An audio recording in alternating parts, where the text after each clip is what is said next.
Il-kelma li ħanaqraw hija minn Ktieb tad-Deuteronomju kapitlu 32 żewġ tifrus 28 u 29. Ġens nieqes mill-għaqal, jiġifieri bla discerniment, u nies bla fehma. Li kieku kienu għaqlin, kienu jifhmu dan u kienu jitħassbu jew jikkunsidraw it-tmiem tagħhom. Is-suġġett li ħanikkunsidraw huwa kif tipprepara ruħek għall-mewt. Kif tipprepara ruħek għall-mewt. Suġġett tant fondamentali, kruċjali għall-ħajja tagħna li misna naħsbu spiss fuqu. Madankollu għal ħafna tat-topiku huwa tabu. Ħaġa li kemm jista' jkun m'għandix tissemma u tkun diskussa. Jekk issemmi l-mewt, parti kbira tan-nies u anke xi Kristjani jibdew ħossuhom skomdi għall-aħħar forsi xi wħud minnkom kif smajtu fuq xi ħanitkellmu tħossukom skomdi. Għaliex il-bnedmin in ġenerali nistgħu ngħidu illi jippreferu ma jikkunsidrawx is-suġġett tal-mewt u wisq inqas jaħsbu dwar kif jippreparaw għalih. Kieku jistgħu jażlu li jgħixu għal dejjem, però jafu li dan mhux possibbli, allura x'jagħmlu? Jagħmlu li jżommu s-suġġett tal-mewt kemm jista' jkun il-bogħod mill-fista tagħhom. Jingħad li fil-festi tal-Eġizzjani tal-antik, fil-festi tagħhom, fil-banketti tagħhom, f'ras il-mejda kien ikollhom dejjem mistieden speċjali. Dan la kien jiekol, la kien jixrob, la kien jitkellem, jew kien ikun morti, wiċċu kien ikun morti. Kien mumja fir-realtà, skeletru morti. Impoġġija hemm biex iwissihom li anke fl-iffesseġġar tagħhom, fl-aqwa żminijiet tagħhom, imisshom jiftakru li l-ħajja għad tintemm u kollha kemm huma xi darba għad imutu. F'da sens nistgħu ngħidu li l-Eġizzjani kienu aktar orrif minn xi wħud minnha, mhux hekk? U ħaġa interessanti wkoll jingħad dwar il-Kristjani tal-antik illi daw kellhom karatteristika li kienet tispikka meta ħares lejhom li ma kinitx fil-kumplament tan-nies infidili. U din kienet illi kienu jafu imutu mewta tajba. Fil-fatt, John Wesley kien iħobb jiftaħar u jgħid: in-nies tagħna imutu tajjeb. In-nies tagħna jmutu tajjeb. Allora f'dan kollu nistgħu ngħidu illi l-Kristjani ta' dari kienu xi naqra ftit iktar bil-għaqal u għaqlin minn xi wħud minnha għaliex minflok jaħarbu r-realtà tal-mewt, kienu jaħsbu fuqha regolarment u mhux biss kienu jħejju lilhom infushom biex imutu mewta tajba. Ian Murray kien is-segretarju tal-predikatur famuż Martin Lloyd Jones. Kien ribu ħafna, kitab il-biografija tiegħu u jirrakkonta li fl-aħħar żmien tal-ħajja ta' Lloyd Jones kien imur iżuru spiss. Kien ikollhom ħafna konverzazzjonijiet u jgħid li Lloyd Jones kien konxu li wasal fl-aħħar li ma kienx hemm tama li jfieq mill-marda tiegħu kien konxu wasal fit-tmiem ta' ħajtu. U jgħid li darba Lloyd Jones kwotalu xi kliem ta' Thomas Chalmers, għax Chalmers kien qal hekk ara. Tkun ħaġa ferm mixtieqa kieku qabel il-mewt il-Kristjan ikollu ċans jipprepara. U wara li kwotalu din Lloyd Jones jgħid lil Murray dal-kliem. Il-mewt hija waħda miċ-ċertezzi assoluti. Madankollu ma naħsbux fuqha. Kemm mistramba dinux li ma nagħtux każ il-mewt u l-fatt li rridu nitilqu. Imħabtin wisq bl-impenji u l-ġen tal-ħajja u ma nsibux ħin biex nieqfu u naħsbu. Imbagħad ikompli jgħidlu nirringrazzja l-Alla li jien ingħatajt dan il-ħin. In-nies jgħidu li m'hemmx isbaħ milli tmut sobtu, però jien ngħid li dan hu żbaljat. It-tama ta' mewt f'kolb hi bbażata fuq il-biża' tal-mewt. Hija t-tama li niżżersqu mill-mewt aktarx milli niffaċċawha. Illum nistedinkom taħsbu fuq il-mewt, tiffaċċjawha għal mumenti u anka tikkunsidraw x'tistgħu tagħmlu intom biex tippreparaw lilkom infuskom b'mod personali għaliha. M'hemm xejn morbidu, ġifieri malinkoniku, filli tipprepara lilek innifsek biex tmut għal Vance Havner. M'hemm xejn malinkoniku filli tipprepara lilek innifsek sabiex tmut. Għal Kristjan hija tħejjija għall-akbar avventura tal-ħajja. Mela qabel naqsam magħkom ftit pariri u suġġerimenti dwar x'nistgħu nagħmlu, wara biex nippreparaw lil nfusna għall-mewt, xtaqt insemmilkom fil-qosor 5 affarijiet relatati mal-mewt. Imbagħad nagħtu ftit pariri. L-ewwel nett il-fatt tal-mewt, l-oriġini tal-mewt, iċ-ċertezza tal-mewt, iż-żmien u ċirkostanzi tal-mewt u l-eżitu immedjat wara l-mewt. Fil-qosor ħafna. L-ewwel nett mela, kulħadd jammetti illi ikonna mmutu. Okay, sens komun dan jgħidilna, ħadd ma jixħad din ir-realtà. Il-mewt fiżika, all right, realtà mhix xi fantażija. Il-mewt fiżika fatt, mhux xi spekulazzjoni. Ebrej 9:27. Il-bnedmin huma appuntati li jmutu darba. Okay, fatt, innegabbli. Ma tistax tixħdu tal-esperjenza komuni tagħna bħala bnedmin. Il-kol kemm aħna xi darba oħra irdu mmutu. Sakemm ma nkunux fost dawk li għadna ħajjin mar-ritorn ta' Kristu. F'dak il-każ aħna mhux immutu ma nkunu mibdula. It-tieni għaliex immutu? Għaliex immutu? X'inhu l-oriġini tal-mewt? Id-dnub. Id-dnub. Rumani 5:12. Għalhekk bħalma daħal id-dnub fid-dinja permezz ta' bniedem wieħed u l-mewt permezz ta' dnub, u hekk il-mewt għaddiet għal bnedmin kollha peress li kollha dimbu. Id-dnub il-mewt. Dan hu l-oriġini tal-mewt. It-tielet, iċ-ċertezza tal-mewt. Żgurismu se tmut, żgurismu ħammut. Tista' tħaddan, rux ma ta' dubji dwar dottrini mill-Bibja, veritajiet, jista' jkollok ħafna dubji, orajt però fuq dal-fatt m'għandek qatt tiddubita, qatt tmut. F'din dinja ta' inċertezzi jista' jkollok ruxma ta' inċertezzi fuq il-futur. Orajt, min jaf, x'ħajjiġri lili fil-futur. Però fuq dan tista' tkun ċert, qatt trid tmut. Il-mewt inevitabbli. Ma tistax tistaħba minna jew taħrab minna. Xi ħadd qal tista' ma taħsibx fuq il-mewt, imma l-mewt se taħseb fik. Ġifieri ċert. Qabli ħlist min jaf kemm mill-inċident u marda fiqt minna, però l-mewt għandha vleġġa qed tistennik u eventwalment ħatasallek u ħatoltok. Mela l-aħwa mhix kwistjoni ta' jekk hux ħammutu, imma aktarx meta ħammutu u kif sammutu. U r-raba punt allura huma d-dettalji dwar dan il-meta u l-kif. Alla biss jaf. U Alla diġà stabilixxa dawn il-fatti. Salm li qrajna, jekk għattu attenti, Salm 139 vers 16 naqraw hekk.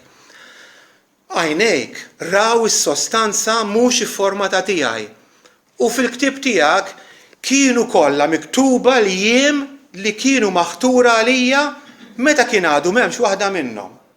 Jiġifieri, it-tul ta' umorna determinat minn Alla. M'hemm ebda mod li nista' nżerżaqlu xi ftit ieħor u nżid xi naqra l-awlem mal-jiem tal-ħajja tiegħi, m'hemmx ċans. Fil-fatt f'Ġobb 14 naqraw. Jiemu madudin u lat tax-xhur qiegħed f'idejk u l-limiti tiegħu tal-bniedem int għamilt li ma jistax jgħaddihom. Għax qed jgħidilna Alla ħażżes nistgħu ngħidu tarf li ma jistax taqbdu. Semħa tasal determinat minn Alla.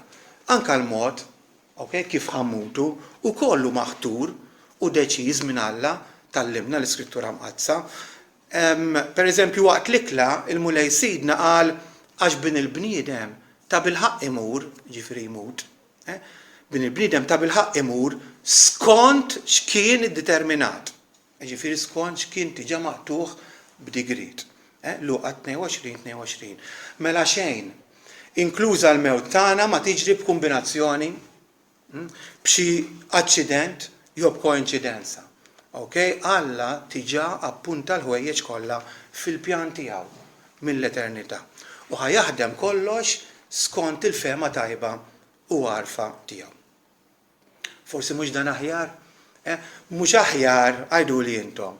U aktar ta' komfort għalina illi il-ħin, il-post, il-manjera u ċ-ċirkostanzi tal-mewt tagħna jinsabu fidejn Alla setani, Alla għaref, Alla qaddis, Alla ta' mħabba bla qis, mhux aħjar jinsabu fidejh milli fidejn xi destinami, xi xorti jew inkella xi liġi naturali u żgur kemm hu aktar aħjar għalina li nafu li jiemna huma determinati u qegħdin fidejh u jaf meta u kif irridu mmutu.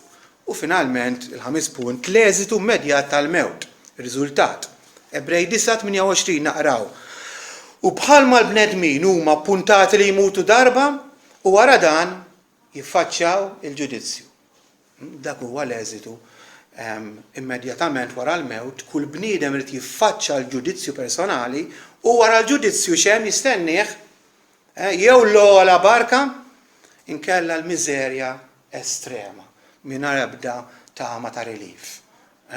Minħabba fek l-iskrittura l-enfasi tagħha tpoġġija aktarx milli kif semmutu daw id-dettalji aktarx meta ħammutu u allura f'liema stat ħankunu. Jiġifieri jew ħammutu fil-fidi jew ħammutu fid-dnub għax dan huwa li jiddetermina l-eżitu u l-eternità tagħna. F'Ġeremija 12, vers 5 nintaqgħu mistoqsija interessanti. Interessanti ħafna. Alla jagħmilha din mistoqsija. X'se tagħmel meta jogħla l-Ġurdan? Issa nfakkarkom qabel ma l-poplu Ludi daħal fl-art imwiegħda lil missierietom, l-art li tnixxi mill-ħalib u l-għasel tafu li kellu jaqsam ix-xmara. Kellu jaqsam il-Ġurdan. Ġeneralment l-art tal-Kanan hija stampa tal-mistrieħ li hemm lest għal poplu tal-Alla. Orajt nużawha bħala illustrazzjoni dina. It-tmiem tal-pellegrinaġġ tagħna, il-ġenna, l-art ta' Kana, nistgħu nużaw f'dan il-mod. Meta nħadnu dil-veduta allura il-Ġurdan jirrappreżenta il-mewt. Mhux hekk irridu ngħaddu minnu biex nidħlu fl-art imweda. Jiġifieri l-ilmijiet suwed tal-mewt huma stampa ta' xmara kif jistħardu naqsmu fil-mument tal-mewt tagħna. Anki Banjin fl-avvanz tal-Pellegrin jekk tiftakru qabel ma jasal mal-bib tas-sema, Kristjan kellu jiffaċċa u jaqsam ix-xmara tal-mewt sejħilha Banjin. Allura il-mistoqsija li jpoġġi Alla se tagħmel meta jogħla l-Ġurdan nistgħu npoġġuha mod ieħor. Kif se ġġib ruħek int meta jasal il-mument tal-mewt tiegħek? Nispera ma tweġibx, nispera ma qgħodx naħseb fuq issa ħallini, nispera li dil-mistoqsija ma taħrabx minna, jew tajt ma nafx imbagħad nara la jasal, naqsam dak il-bridge meta nsib ruħi quddiem u nispera ma tweġibx hekk. Għax jekk twieġeb hekk, jekk tirraġuna hekk, tkun wieħed minn dawk li smajna minn dak il-ġens nieqes mill-għaqal. Tkun bla disċerniment, tkun bla fehma, aktar xi mista tkun għaqli. U tikkunsidra mhux biss it-tmiem tiegħek kif qed nagħmlu, imma wkoll x'tista' tagħmel biex inti tipprepara lek innifsek sew. Ħalli meta jasal dak il-mument tmut mewta tajba. Allura għal dan il-għan nixtieq nagħtikom tmien pariri, suġġerimenti prattiċi, li jekk insegwuhom għandhom il-potenzjal dejjem bil-grazzja t'Alla. Jgħinuna mmutu mewta tajba. Jekk Alla jtina dil-grazzja, ma joħodniex f'kolb. Dawn is-suġġerimenti kapaċi jgħinuna ħafna l-aħwa biex il-mewt tagħna, fil-mewt tagħna nagħtu xhieda bħalma nispera qegħdin nagħtu f'ħajjitna. Li aħna differenti minn nies li huma u li qed jgħixu bla tama. Anka f'dak il-mewt, anka fil-mument, aħna rridu nuru li aħna differenti minn nies bla Alla. Rridu nagħtu xhieda li aħna differenti. Allura dawn l-affarijiet ħajjejnuna nippreparaw lil nfusna. Sintendi dawna mhux kull ma hemm xi ngħidu, Alright, għax nistgħu ngħidu ħafna aktar, imma l-aktar affarijiet komuni, bażiċi u profitabbli. Nistgħu nibdew nagħmlu minn issa l-mewta tajba. L-ewwel nett. Ikkoltivaw veduta biblika dwar il-mewt. Ekklesjasti 7 versu 1 naqraw. Aħjar fama tajba, miż-żejt prezzjuż. Aħjar jum il-mewt minn jum it-twelid. Xi stqarrija tremenda, vera? Wieħed għandu jippreferi jum il-mewt skont l-Iskrittura minn jum twelidu.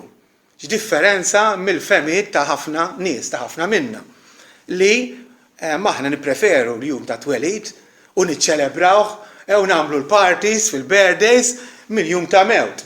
Illi meta forsi jasal jew niftakru nkunu kollna dwejja u niket eċċetera. X'differenza? Aħjar jum il-mewt minn jum it-twelid. Sintendi, ma nkunu għadna kollox. Din l-istqarrija ma toċċ għal kulħadd. Ma toċċ għal miskredenti dawk illi żgur m'għandhomx il-Alla ma jafu bih li jmutu fid-nubietom. Għax għalkemm kemm il-miskredenti u l-Kristjani minnu fih jgħaddu għall-eternità. Alright, tal-Kristjan din l-eternità tkun ġurnata mimlija għena. Bla lejl tal-miskredenti ħajkun lejl kontinwu, bla jum u bla dawl. Stqarrija bħal din hija ristretta għalu li talla. Ok, għaliex? Għaliex il-mewt lillu li talla ħateħlishom mill-ħażen kollu fuq naħa. Alright? Mill-ħażen kollu li mindu twildu akkumpanjahom. Problemi ma' diffikultajiet għal-Kristjan il-mewt ħateħlishom minnu. U mhux biss mal-mewt ukoll u li talla ħajpartu. L-għenijiet u l-ħwejjeġ tajbin u d-doni kollha ma' tgawdija eterna. Alright, jiġifieri għal-bniedem imwieled minn ġdid għall-Kristjan ta' bilħaq aħjar jum il-mewt minn jum twelidu. Isemgħu x'qal George MacDonald. Li kieku nafu daqskemm jaf Alla dwar il-ġenna, konna nċafx fuq idejna kull darba li jmut Kristjan. Għaliex il-mument li Kristjan jieħu l-aħħar nifs fuq l-art, jieħu l-ewwel nifs tiegħu fil-ġenna. Il-mewt għal-Kristjan hija l-muftiħ li tiftaħlu il-palazz tal-eternità u s-servih bħala daħla għal-ħajja eterna. Anki l-predikatur Spurgeon qal l-aqwa mument tal-ħajja tal-Kristjan huwa l-aħħar mument għaliex huwa l-mument li jkun l-eqreb lejn il-ġenna. Qed taraw dil-veduta biblika differenza mill-veduta li forsi nħadnu aħna. Jiġifieri għall-Kristjan il-mewt mhix biss ħruġ imma hija dħul. Mhux biss tluq imma wisq aktar hija nkontru meraviljuż mal-maħbub s-sid tagħna Ġesu Kristu. Mela allura l-mewt kif jistqar l-Apostlu fil-Filippin 21 mhix telfa imma qlieħ u bil-wisq iżjed aħjar mill-kundizzjoni preżenti, saħansitra wisq aħjar mill-ħajja infisha. Għandek dil-veduta dwar il-mewt, kun sinċira jekk innifsek. Jekk le, hu ħsieb ikkoltiva din il-veduta għaliex ħatejnek tmut mewta tajba. It-tieni, qisu li tkunu mnatfa u maħsula fid-demm tal-ħaruf. Ħadd dan il-mewt ta' Kristu u tkun preparata biex tiltaqa' ma' mewtek. Wistin tappona qal, il-lut ħarsu lejn is-serb biex ikunu meħlusa mis-srieb. Aħna nħarsu lejn il-mewt ta' Kristu biex inkunu meħlusa mill-mewt. Jekk għadek m'intix irrikonċiljata ma'Alla. Okay, billi emmint f'Ġesu, billi ħaddan tis-sagrifiċċju tiegħu magħmul f'ismek u minn flokok, x'qed tistenna? X'qed tistenna? Għalfejn tibqa' titratjeni biex tpoġġi l-fiduċja tiegħek sħiħa kollha fi Kristu u f'dak li jagħmelu għan-nom tiegħek. Attent laħwa, attenti, ma nibqgħux inġebdu, okay, bla bżonn. Imma assiguraw lilkom infuskom li temnu li emmintu fil-mulej Ġesu għal-maħfra ta' dnubiet. Alright, Ġesu stess għalinna jienu ir-reżurazzjoni u l-ħajja. Min jemmen fija, imqar jekk imut se jgħix. U kull min jgħix u jemmen fija, b'ebda mod ma jmut. Qatt. Ġwanni 11, 25, 26. Mela, jekk iridu nippreparaw lil nfusna sew biex immutu mewta tajba, ħaneċċertaw ruħna, li ndimna u hemmilna fuq il-mulej Ġesu u mhux biss darba imma ħannibqgħu mibnijin sodi fuq dak il-pedament, ħajjitna kollha. Preparazzjoni tajba għal-mewt li temmen u tibqa' temmen fil-mulej Ġesu. It-tielet. Talmu mill-Apostlu Pawlu u mutu kuljum. Ipprattika, iċ-ċaħda tiegħek innifsek, ngħidula l-mortifikazzjoni tal-membri tagħna. Regolarment, sakemm din issir parti mill-ħajja tiegħek. Dar lilek innifsek, kif naqraw, tinżal bniedem il-qadim, regolarment. U ma ssibix bitqila wisq meta tkun mitlub biex tinża l-biss ta' dan il-ġisem mortali u minfloku titlibbes dak il-ġisem immortali. Allura meta tiġi biex tmut u tħalli kollox warajk, kif ħajkonna nagħmlu, ma ssibix bitqila għax imdorri ċaħħat lek innifsek, tmut regolarment. Ftakru li ħriġna minn ġufomna u rridu nerġgħu mmorru, ma nistgħu nieħdu xejn magħna, xejn. Mela kull irbit żejjed mal-ħwejjeġ materjali li jista' jkollna u temporali tafu x'inhu? Tfixkil għall-mewt. Tfixkil. Jekk inti marbuta b'mod esaġerat ma' xi ħaġa x'inhi anke tajba fiha nnifisha, tfixkil ħadkunlek. Tgħidu ma nitrabat ma' xejn, hemm ċertu affarijiet li rridu nitrabtu magħhom, mhux ovvja ma nistax ma nintrabatx ma' marti, ma' uliedi u affarijiet oħrajn bil-fors, però attenti. Fejn ħajkonna nintrabtu bil-fors, il-parir taf x'inhu? Intraba trabta ċoff u mhux waħda. Ħalli meta Alla jgħidlek, ejja tkun kapaċi tħollha. U titlaq u mhux tirreżisti. Mhux tgħidlu ma rridx nitlaq. Le, rabta ċoff mhux waħda, ma kollox. Ma kollox, ħalli meta jsejjaħlek tkun lest li titlaq mingħajr ħafna problemi. Mela, mutu kuljum, ippprattikaw iċ-ċaħda tagħkom infuskom. Bekk tkunu qegħdin tiffamiljarizzaw ruhkom mal-mewt. U meta tiġi u tħabbatlek, mhux tinħasad, mhux tqisha bħala stranġier, le. Tħabbatlek u tgħidilha hawn jien lest niġi miegħek għax ili nistennik ħajti kollha. Familjari miegħek. Ir-raba' nippreparaw tajjeb ukoll għall-mewt billi nkunu amministraturi tajba ta' kull ma f'danna Alla. Alright? Ħudu ħsieb l-aħwa ma speċjali aħna ta' ċertu età, imma mhux biss, ħanajdilkom. Tirregolaw il-ħwejjeġ tal-art. It-tieni Slatin 20 vers 1 naqraw. Aħseb għal darek għax se tmut. Xparir siewi. Aħseb għal darek għax se tmut. Mela, sa fejn hu possibbli ħalli warajk l-ordni. Biex tagħmilha faċli għal dawk li tħalli warajk. Alright, irregolaw il-beni materjali tagħkom mod sewwa u b'mod ġust. Jekk hemm bżonn, jekk m'għandek żgħir għamel testament. Għamel testament jekk m'għandekx wieħed biex meta tasal biex tmut ma jkollokx dak l-inkwiet u preokkupazzjoni dwar daw il-ħwejjeġ materjali. U tibda tgħid imma min jaf x'ħaj. Le, prepara minn issa.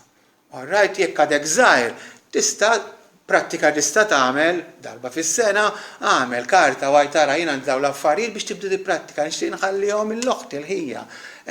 Mod tajjeb li tipprepara billi tamministra sew l-affarijiet li inti għandek li Alla provdilek. Hija ħasra l-aħwa u tafu. Kemm nies biex ma jaħsbux fuq il-prospett tal-mewt jew minn għalihom ħajtawlu ħajjithom ma jagħmlux testament, pereżempju. Tiskantaw u mbagħad jiġri tafu x'jiġri, forsi ħafna minna għaddejna minna problemi, inkwiet, ġlied bejn l-aħwa. X'ħasra sempliċiment u ġili jkun hemm xorta problemi jaħseb wara meta ma jkunx hemm. Mela, din hija preparazzjoni importanti li rridu nagħmluha u ma naħarbux minnha. Mhux biss, imma wkoll issetilja il-ħwejjeġ spiritwali. Qis l-set il-jom qabel, tgħidu li xi ġifier, mod speċjali fejn tidħol il-maħfra din. Parti kbira tal-preparazzjoni spiritwali hija l-maħfra. Ara għandek bżonn titlob maħfra xi ħadd, issa mhux meta tasal fl-aħħar mument.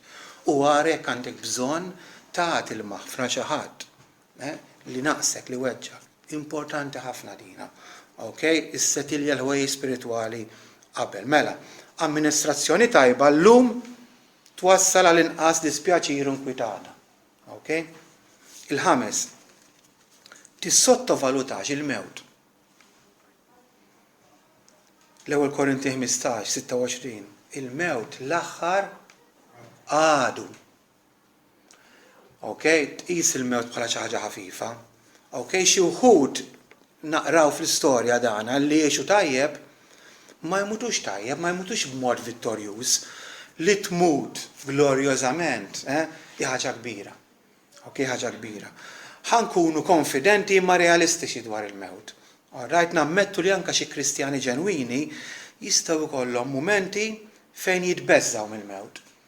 Rajt mo speċjali fl-aħħar momenti li tkun qorbot lejhom. Nammettu hija anke Kristjani sodi li jkunu ta' eżempju fil-ħajja tagħhom, però ninnutaw ukoll illi dik il-biża' ma tibqax tal-aħħar. Aqraw l-avvanza Pellegrin u tinnutaw li Kristjan kif beda jaqsam, biex mara panikja. Ma ħanereq u panikja dak il-moment. Però kien għadu ma telaqx u ma ħarix mill-ilmijiet li mbagħad ħares u rassit tiegħu u tħeġġeġ. U allura qasam b'mod vittorjuż. Fl-Ebrej 3:14-15 naqraw li wieħed mill-oskopijiet tal-inkarnazzjoni tal-li Ġesu ġi u sar bniedem tafu x'inhu isemgħu.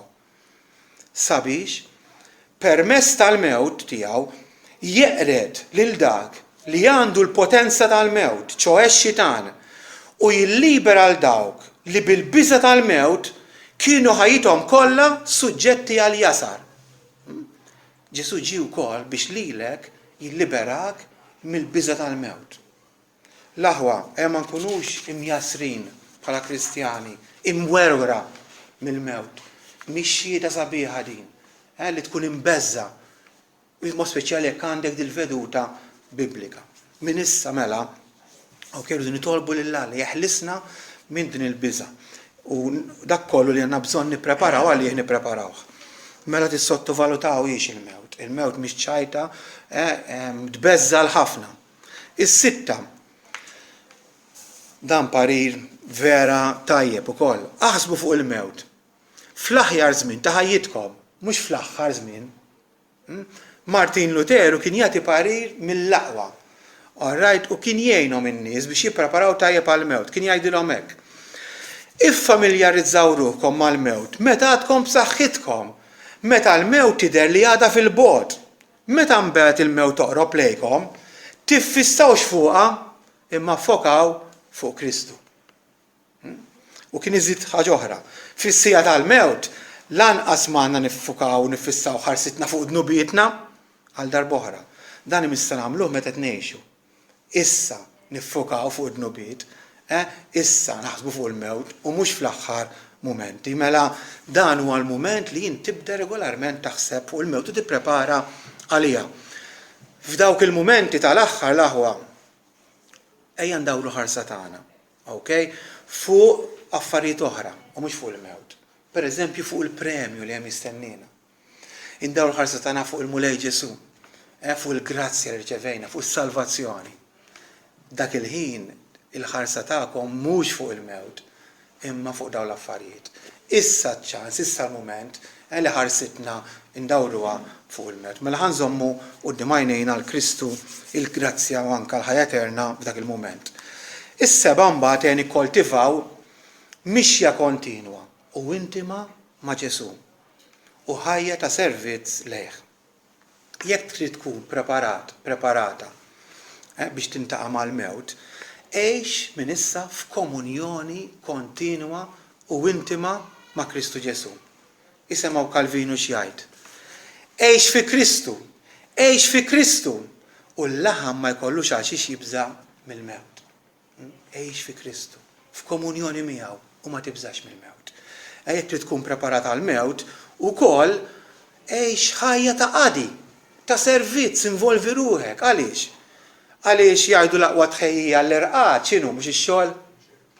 Iktar ma taħdem normalment tħossok għajjien u ħatorqod b'mod faċli. L-għażżien ma jixxennaqx għall-mistrieħ vera, huwa l-ħabriki. Dak li għaddej f'ħidma lejl mulej huwa dak li jistenna bil-ħrara s-sija fejn jista' jgħaddi fil-mistrieħ ta' sidu. Mela ikkoltivaw mixja intima mal-mulej u anke ħajja ta' servizz. Fittex imqar dik ir-rokna fejn int min int qed tagħti servizz lill-aħwa, okay? Qed taqdi l xi ħadd, okay? U mhux tkun passiva. Mela, it-tmien suġġeriment u l-aħħar wieħed huwa ftakru li l-mewt tridu tiffaċċawha waħedkom. Avolja jista' jkun li tkunu mdawrin bil-ħbieb u l-qraba. Nitlu fid-dinja waħedna u waħedna rridu noħorġu minnha. Mill-perspettiva umana, okay, rridu mmutu waħedna. L-eżes tagħna ħajakkumpanjawna, però ħajaslu sa xatt jihdunna bidejna u jiselmulna. U rridu naqsmu xmara kull wieħed u waħda minna waħedna. Il-mewt jisejħula wkoll li hija wied ta' solitudni. Hija wied ta' solitudni. Però nfakkarkom għaliex avolja l-bnedmi mhumiex kapaċi jakkumpanjawna tul dan il-wied ta' del il-mewt ir-raj tajjeb tagħna ikun magħna u ma nkunux waħedna f'dan is-sens. L-aħwa, it-twissija antika u sensibbli tot ħafna lejna llum. Fil-passat kienu jgħidu memento mori. Ftakar li trid tmut. Memento mori. Kemm hija twissija importanti għalina. Dal-ħsieb xi anqal fik illum. Disprament, paniku, biża' ansjetà, xi anqal fik. Jew anqal fik tama. Tama mbirka. Kif qed tirreaġixxi f'dal-mumenti jew anke l-qudiem ma dal-fatt ċert li trid tmut. Twarbu lil hemm kif għamil fil-passat u tinjorah, tipprova taħrab minnu u ma taħsibx fuqu u tagħlina li kien nifsek mit-telf ħaġa oħra.